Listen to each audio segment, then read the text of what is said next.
मुठाई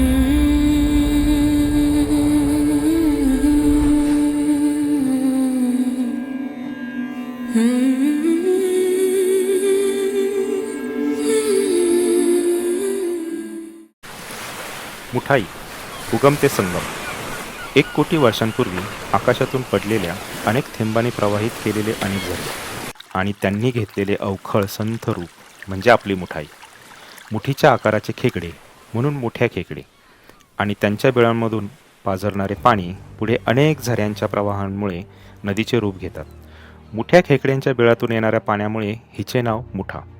या नदीला पौराणिक संदर्भही आहेच. भीमा महात्म्य या हस्तलिखित ग्रंथात मुळा मुठेचा उल्लेख येतो. भीमाशंकर पर्वतावर गजानक राजाने कठोर शिवभक्ती सुरू केली. त्यामुळे महादेव त्याला प्रसन्न होईल आणि आपलं इंद्रपद जाईल अशी भीती इंद्राला वाटू लागली. त्याने आपल्या दरबारातील 2 अप्सरांना गजानकाची तपश्चर्या भंग करण्यासाठी पाठवले. इंद्राचा हा डाव गजानकाच्या लक्षात आला. त्याने या 2 अप्सरांना शाप दिला की तुम्ही नदी व्हाल. त्या अप्सरांनी गयावया केल्यावर त्यांनी उशाप दिला की भीमा संगम झाल्यावर तुम्हाला मुक्ती मिळेल. इंद्राच्या दरबारातील त्या अप्सरा मुळा मुठा नद्यांच्या रूपाने वाहू लागल्या. वेगळे गावापासून पुढे मांडव खडक या खडकावर वसलेल्या गावात सह्याद्रीच्या कुशीत मोठ्या खेकड्यांच्या बिळातून मुठाई उगम पावते. अनेक झरे ओढे तिला मिळतात आणि ती अवखळ वळणे घेत उंच कड्यावरून धब दिशी दरीतून खडकांवर आदळत आपटत कोणजाईच्या देवराईत उतरते. इथे सुंदर अशी 2 खोल कुंड तयार झाली आहेत जी उन्हाळ्यातही पाण्याने भरलेली असतात. हे ठिकाण एक दैवी अनुभूती देते.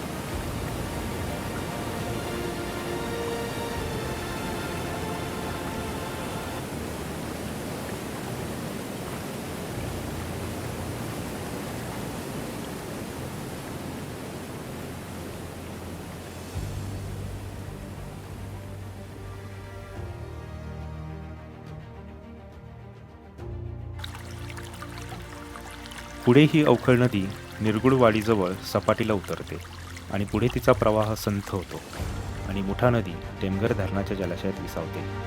पुढे अनेक गावे पार करत तिचा संगम होतो दावजे गावाजवळ आंबी या नदीशी. आंबी स्वतःसोबत मोशीचेही पाणी घेऊन सहज मिसळून जाते मुठेत.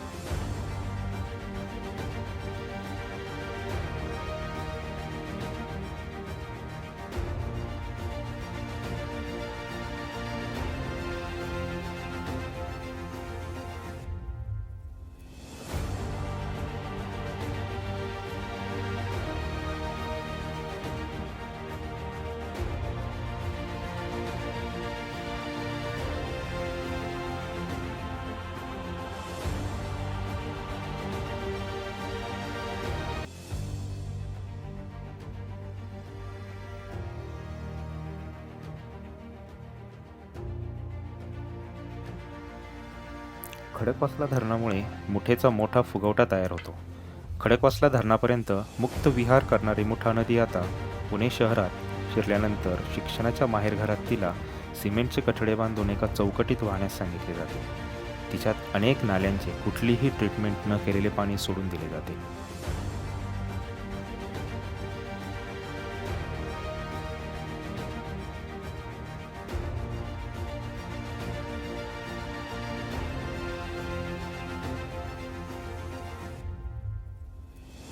विठ्ठलवाडी, पांचाळेश्वर, ओंकारेश्वर, घोरपडे घाट असा प्रवास करत संगमवाडी येथे मुळेमध्ये ती सहज मिसळून जाते. याच काठावर सुंदर असे संगमेश्वराचे मंदिर आणि घाट आहे. पुढे ही नदी मुळा मुठा म्हणूनच ओळखली जाते. पुढील अनेक ओढेनाले स्वतःत सामावून ती तिच्या मुक्तीचा पुढचा प्रवास सुरू करते, तो भीमेकडे.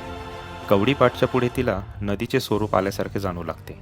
थेऊरजवळ तिच्या सुंदर आणि मनमोहक अशा तीरावरच थोरले माधवराव पेशवा व त्यांच्या सती गेलेल्या पत्नी रमाबाई चिरनिद्रा घेत आहेत. आता थोड्या अंतराने वाटेत असणाऱ्या अनेक गावांना सुजलाम सुफलाम करत पौराणिक कथेत सांगितल्याप्रमाणे या मुळा मुठा भीमेकडे धावत जातात. पण रांजणगाव सांडसजवळ भीमा काय त्यांना लवकर कवेत घेत नाही. ती त्यांना जरा ढकलतच पुढे जाते. पण मुळा मुठाही हिंमत न हारता थोडे पुढे जाऊन भीमेला कवेत घेण्यास भाग पाडतात. गोळे सरांनी लिहिल्याप्रमाणे माहेराची शिदोरी घेऊन निघालेली ही तरुण विदुषी आत्मविश्वासाने कुठे झरझर पुढे जाते, कुठे डोहात थबकते, कुठे वळणावर मागे वळून पाहते. अशी ही या पुण्यभूमीची वरदायिनी मुठाई. उगम आणि संगमाकडे म्हणजे गावाकडे सुंदर खळखळणारी आणि मनाला प्रसन्न करणारी नदी मात्र पुणे शहरात अतिशय दूषित आणि मन उद्विग्न करणारी दिसते.